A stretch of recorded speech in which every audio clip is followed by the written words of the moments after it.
House AG by Hideo Arao Architect's Office in Ikeda, Japan. This is a residence where a family of 3 and their 2 beloved dogs will live. The project site is located on the gentle slopes in the north of Osaka Prefecture. Houses and apartment buildings stand in rows to the north in a manner reminiscent of the terraced fields that used to occupy the area, while fields spread out to the south, albeit replaced by parking lots in some areas, giving the site a scenic view that extends to the city of Osaka.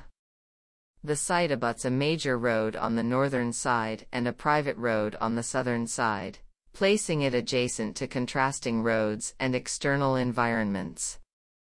This was originally the location of the house where the client lived until reaching adulthood.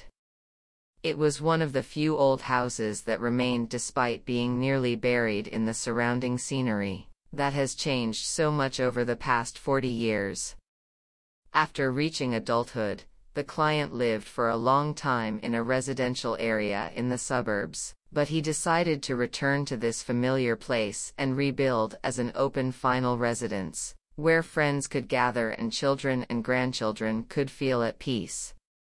When planning the building, we reconstructed the building's relationship with the 2 contrasting roads, and aimed to build in a way that would inherit the scenery of this land, which is gradually fading due to the ongoing development of residential areas.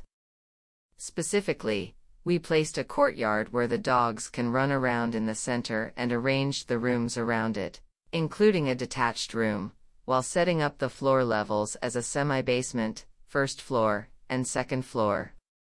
We then added a multifaceted roof that directs the consciousness towards the slopes of the mountains spreading to the north of the site, and planned for the areas beneath it to spread out as venues for the client's lifestyle. By making the ceiling heights and shapes not uniform due to the multifaceted roof and giving all the rooms an uninterrupted continuity, due to the ceilings, we have composed a structure that can accommodate family compositions over generations and lifestyle changes over the long term. When viewed from the main road, this house creates a landscape due to the multifaceted roof, and the landscape-like roof comes down to a height people can reach out and touch near the entrance to the residence facing the private road, blending into the close sense of scale around the home. We built the home so that it would not be limited to a relationship with only one of these contrasting roads while adjusting the distance between each road and the roof. If the building also matured over time alongside changes in the plants, such as the gardens and trees on the site and the herbs in the rooftop terrace on the detached room, and became attached to the scenery of this place, and if people can think back to the scenery that used to be in this place, then surely that would be wonderfully enriching.